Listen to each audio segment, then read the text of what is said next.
सिर्फ लाल पत्थर से बनी कोई इमारत नहीं है। इसका बनना इतिहास में एक बड़ी घटना थी और इसने अपने निर्माण से लेकर अब तक ऐसी ऐसी घटनाओं को देखा है जिन्होंने इतिहास का रुख बदल दिया।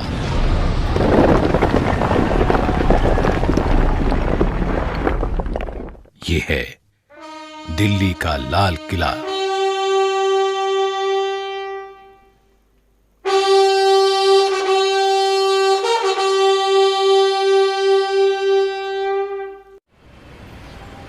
दिल्ली का वो हिस्सा जो पुरानी दिल्ली कहा जाता है, वहीं इतिहास के पन्नों को पलटता संभालता लाल किला आज भीड़ भाड़ वाले इलाके से घिरा है।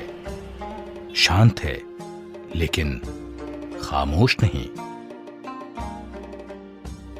सन 1627 में जब मुगल बादशाह शाहजहां तख्त पर बैठा तो देश में अमन चैन था।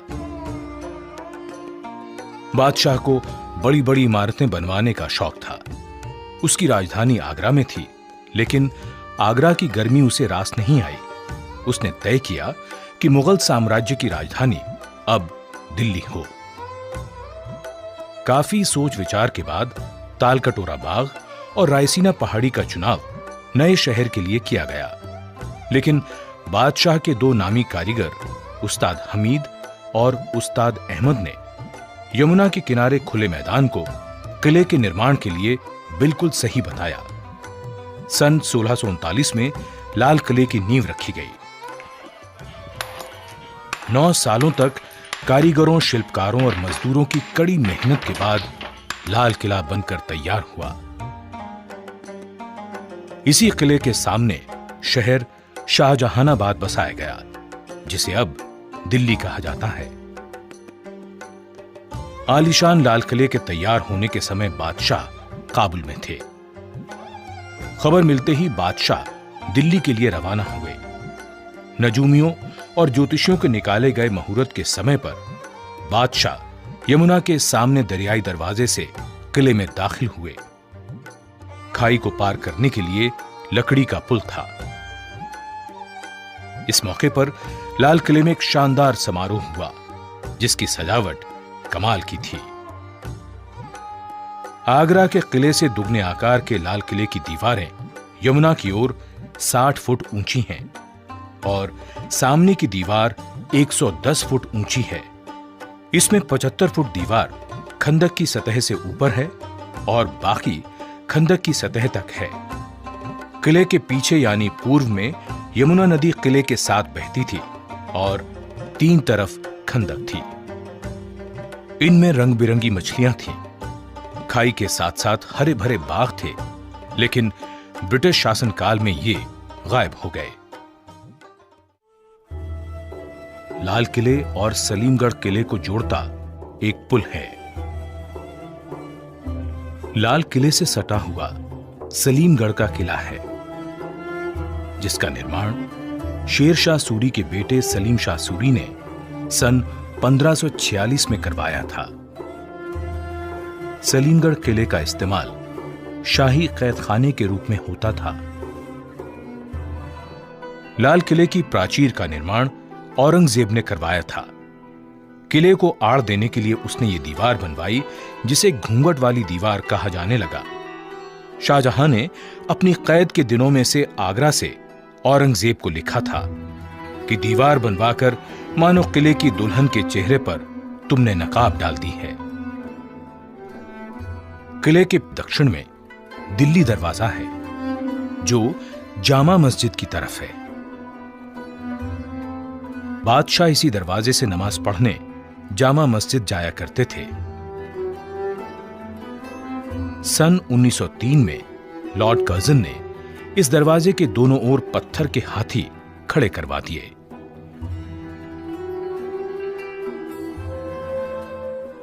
किले के 5 दरवाजे थे, लेकिन लाहौरी दरवाजा मुख्य दरवाजा था। यह दरवाजा चांदनी चौक के ठीक सामने पड़ता है। लाहौरी दरवाजे से प्रवेश करते ही छत्ता बाजार शुरू हो जाता है।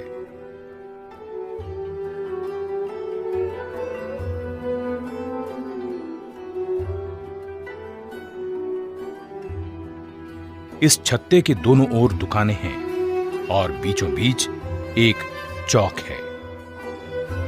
किसी जमाने में यहां हर किस्म का सामान बिकता था। आज ये बाजार सैलानियों के लिए बड़ा आकर्षण है।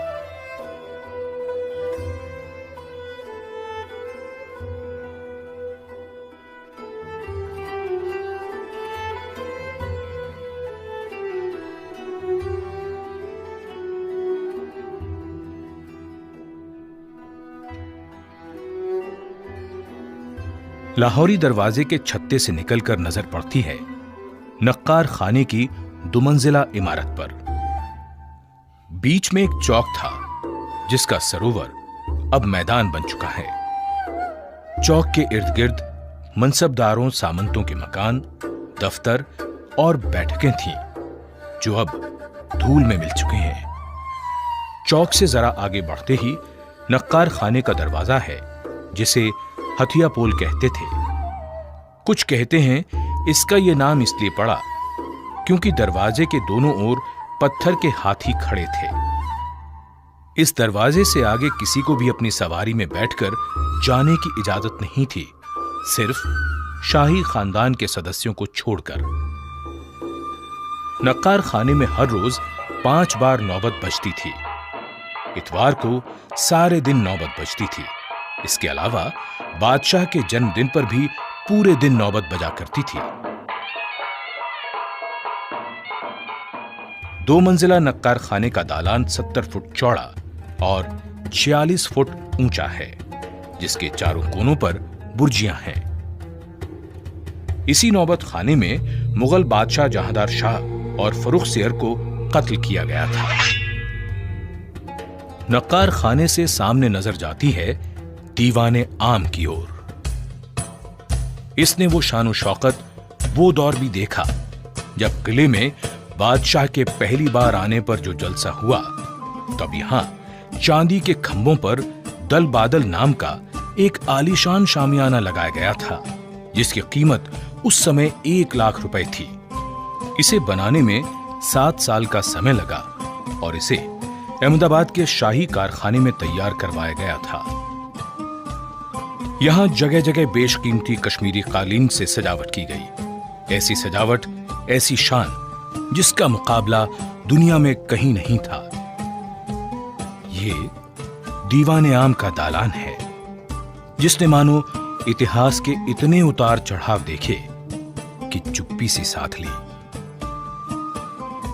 दीवाने आम में जहां जहां सोने का काम और कीमती पत्थर जड़े हुए थे, उन्हें निकाल लिया गया, लेकिन उसके जो निशान बाकी हैं, वो भी कम खूबसूरत नहीं है।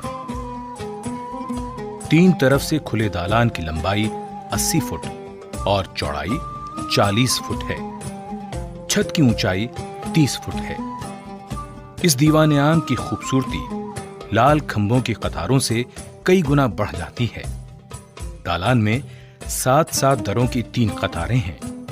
हर एक दर में 4-4 खंभे 6-6 फुट के अंतर पर हैं। दालान के आगे 10 बड़े खंभे हैं। दीवाने आम की पीछे की दीवार के बीच में 21 फुट चौड़े संगमरमर पर पच्चीकारी का बेहद खूबसूरत काम है। बेल बूटे, फूल पत्तियां किसी बागीचे का एहसास कराते हैं। पत्थर की चिड़िया लगता है उड़ने को बेचैन है। खूबसूरत रंगीन पत्थरों का काम मन को लुभाता है। यहीं 8 फुट ऊंचाई पर सिंहासन की जगह है। जब कभी दरबारे आम होता था, बादशाह यहीं बैठते थे। उनके सिंहासन के नीचे संगमरमर का एक सुंदर तख्त है जो 3 फुट ऊंचा, 7 फुट लंबा और 4 फुट चौड़ा है। इसी तख्त पर खड़े होकर वजीर बादशाह से निवेदन करते या कोई अर्जी पेश करते थे। इस तख्त का खूबसूरत महंगा काम लोग ले गए। दीवाने आम में बेहद खास मौकों पर तख्ते ताउस लाया जाता था जिस पर बादशाह बैठते थे। दीवाने आम के उत्तर में सहन से निकलकर दरवाजा था जिसे लाल पर्दा कहते थे। वहां से नदी की दीवार की ओर दीवाने खास, हमाम, मोती मस्जिद और बादशाह के निजी मकान थे। यहीं से रंग महल और जनान खाने को रास्ता जाता है। इसी के उत्तर की ओर मशहूर हयात बख्श बाग था, जिसका अब नामो निशान भी नहीं है।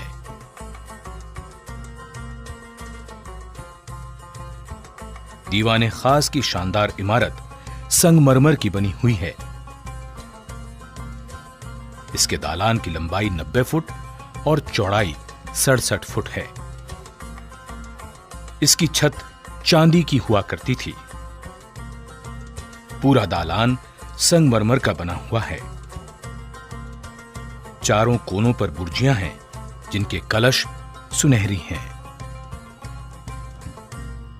दीवाने खास के बीचों बीच एक नहर बहती थी, जिसे नहरे बहिश्त कहते थे। जगह जगह इसमें फव्वारे चलते थे। दालान के भीतर कमरा 48 फुट लंबा और 27 फुट चौड़ा है। इसी में संगमरमर का वो चबूतरा है जिस पर तख्ते ताऊस था।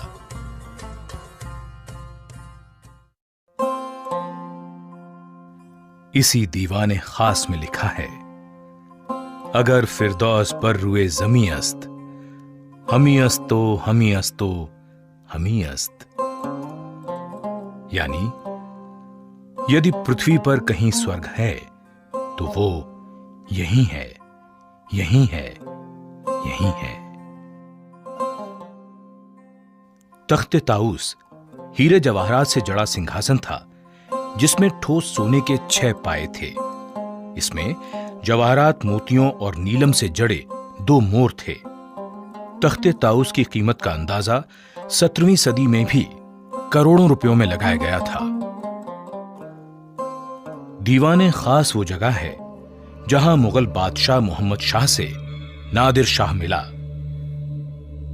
ईरान का राजा वही नादिर शाह जिसने दिल्ली को लूटा, तख्ते ताऊस ले गया और यहीं धोखे से बादशाह से पगड़ी बदलकर कोहिनूर हीरा भी हथिया लिया। यहीं जनवरी 1858 में आखिरी मुगल बादशाह बहादुर शाह जफर पर मुकदमा चलाने का अंग्रेजों ने ढोंग भी किया। शाहजहां के वैभवशाली दिनों से लेकर अंग्रेजी शासन तक कैसे कैसे दिन देखे हैं इस लाल किले ने।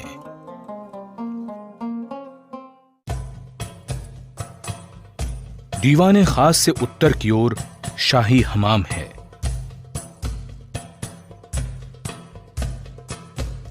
हमाम में 3 बड़े कमरे हैं, जिनमें स्नान के लिए हौज हैं।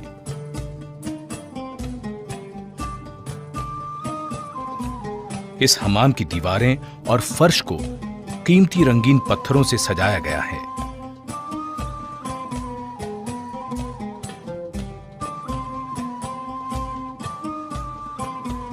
ठंडे और गर्म पानी की यहां व्यवस्था थी। हमाम में नहर थी जिससे पानी पहुंचता था। कहते हैं पानी को गर्म करने के लिए 125 मन लकड़ियां जलाई जाती थीं। यहां के फव्वारों से गुलाब जल की फुहारें खुशबुओं का छिड़काव करती थीं।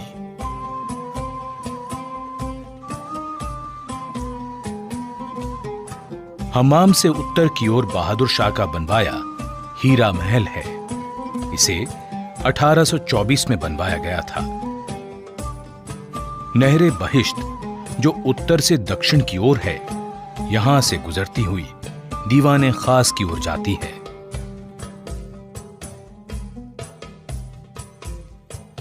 शाहजहां के बनवाए लाल किले में औरंगजेब ने मोती मस्जिद का निर्माण करवाया, जो संगमरमर की बनी एक खूबसूरत इमारत है। ये बादशाह और उनकी बेगमों के लिए बनवाई गई थी। मस्जिद में दाखिल होने के लिए पीतल का दरवाजा है। मस्जिद के तीनों गुंबद संगमरमर के बने हुए हैं। सन 1842 में बहादुर शाह ने जफर महल का निर्माण कराया, जो लाल पत्थर का है। यह मेहताब बाग के हौज के बीचों बीच है। इसमें आने जाने के लिए एक पुल भी था। 1857 के बाद यह हौज फौजियों के तैरने के लिए बना दिया गया। दीवाने खास के दक्षिण में संगमरमर के बने खास महल के बीच से नहर बहती थी। तस्बीह खाना, ख्वाबगाह और बड़ी बैठक इस संगमरमर के महल की 3 तस्वीरें हैं। तस्बीह खाना बादशाह के एकांत क्षणों में इबादत का गवाह होने के साथ वैभव का भी प्रतीक है। यहां दीवार के बीच में संगमरमर का तराजू है और वहां लिखा है मीज़ाने अदल, यानी न्याय का तराजू। तारों का झुरमुट तराजू को घेरे हुए है और इसी तारों के झुरमुट से निकलता हुआ चांद भी देखा जा सकता है।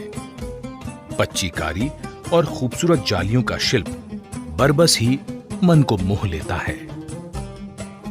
तस्बीह खाने में से शयन कक्ष का रास्ता है। इन सभी कमरों में पच्चीकारी का खूबसूरत काम है। जगह जगह कीमती पत्थर और नगीने लोग निकाल कर ले गए।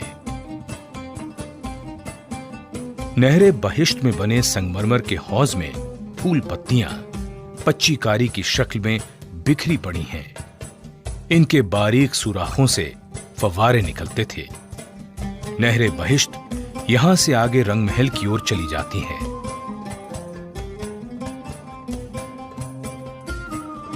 ख्वाबगाह की पूर्वी दीवार की ओर गुंबद वाला बरामदा है। यहां 8 कोणों वाला कमरा है जिसके ऊपर गुंबद है। ये मुसम्मन बुर्ज है। इसी के नीचे यमुना की ओर दरियाई दरवाजा है, जिससे बादशाह शाहजहां बड़ी धूमधाम से पहली बार इस किले में दाखिल हुए थे। यहीं झरोखे से बादशाह जनता को दर्शन दिया करते थे। मुसम्मन बुर्ज से ही 1857 में आखिरी मुगल बादशाह ने सामने के मैदान में खड़ी क्रांतिकारियों की फौज से बात की थी। पुराना मुसम्मन बुर्ज अब नहीं रहा। यह बुर्ज 1857 के बाद का बना है। पुराने बुर्ज पर सोने का पत्थर चढ़ा था। दीवाने आम के ठीक पीछे आलीशान रंग महल है। इसका सहन बहुत चौड़ा है। 13 दालान 5 हिस्सों में बटा हुआ है। नहरे बहिश्त इसके बीच से बहती थी, जो इसे ठंडा रखती थी।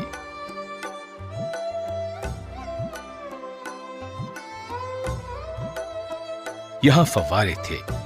खिले हुए कमल की शक्ल में संगमरमर का एक हौज है।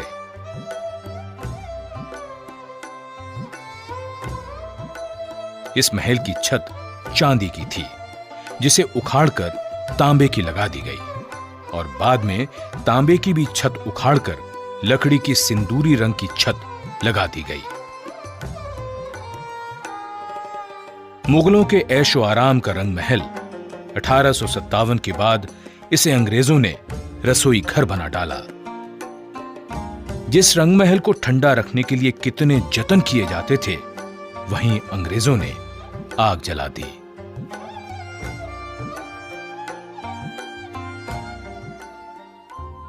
मुमताज महल बड़े महलों में से एक था, जिसकी छत के चारों कोनों पर सुनहरी छतरियां थीं, जो समय की मार नहीं झेल पाई। 1857 के बाद इसे कैद खाने में बदल दिया गया। अब ये संग्रहालय बन चुका है।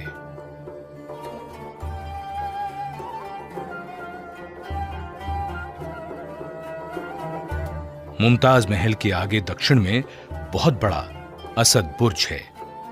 1803 के एक हमले में इस बुर्ज को बहुत नुकसान पहुंचा था, लेकिन अकबर सानी ने बाद में इसको ठीक करवा दिया। शाह बुर्ज किले के 3 मुख्य बुर्जों में से एक है। ये उत्तर पूर्व के कोने पर है।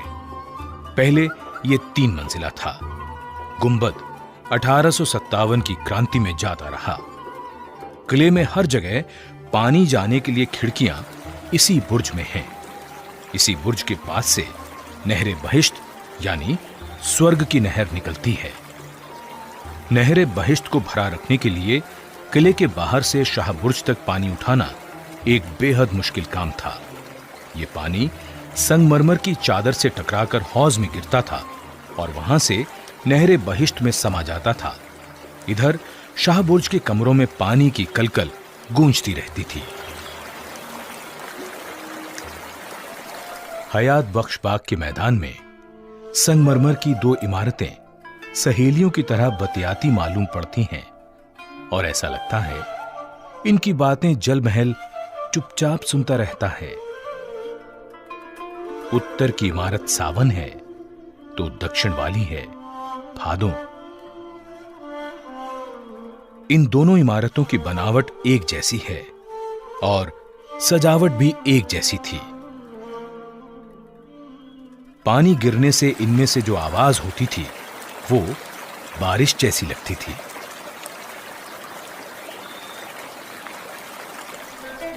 लाल किला मुगलों के जमाने से ही सत्ता का प्रतीक रहा।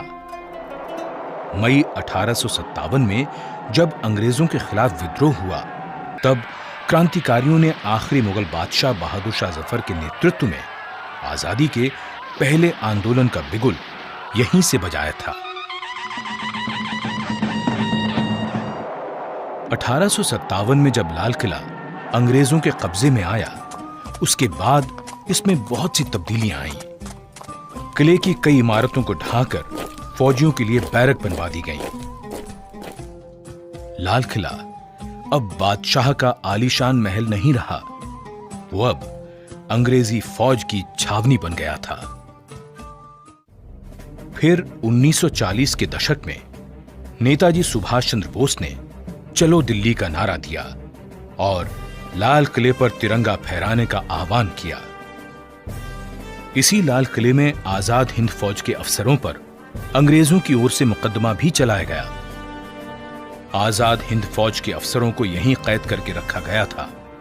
इस ऐतिहासिक मुकदमे में पंडित नेहरू, भूलाभाई देसाई और कैलाशनाथ काटजू बचाव पक्ष के वकील थे। उस वक्त ये नारा देश भर में गूंजा था, लाल किले से आई आवाज, सहगल ढिल्लों शाहनवाज। लाल किला मुगल साम्राज्य के वैभव, शान शौकत, विलासिता और गौरव का गवाह है, तो उसने मुगलिया सल्तनत के पतन को भी देखा है। बादशाहों की मजबूरियों पर आंसू बहाए हैं, जालिमों के जुल्म और लुटेरों की लूट दर्ज की है। अंग्रेजों के खिलाफ एक बादशाह के नेतृत्व में क्रांतिकारियों को लड़ते देखा है। आजाद हिंद फौज के अधिकारियों और जवानों पर मुकदमे की बहस को सुना है। स्वाधीनता के लिए देश से उठती आवाजें भी इसके कानों तक पहुंची हैं और यही लाल किला आजादी मिलते ही मानो सबकी यादों में बस गया, जब इसकी प्राचीर से पहले प्रधानमंत्री ने तिरंगा फहराया था।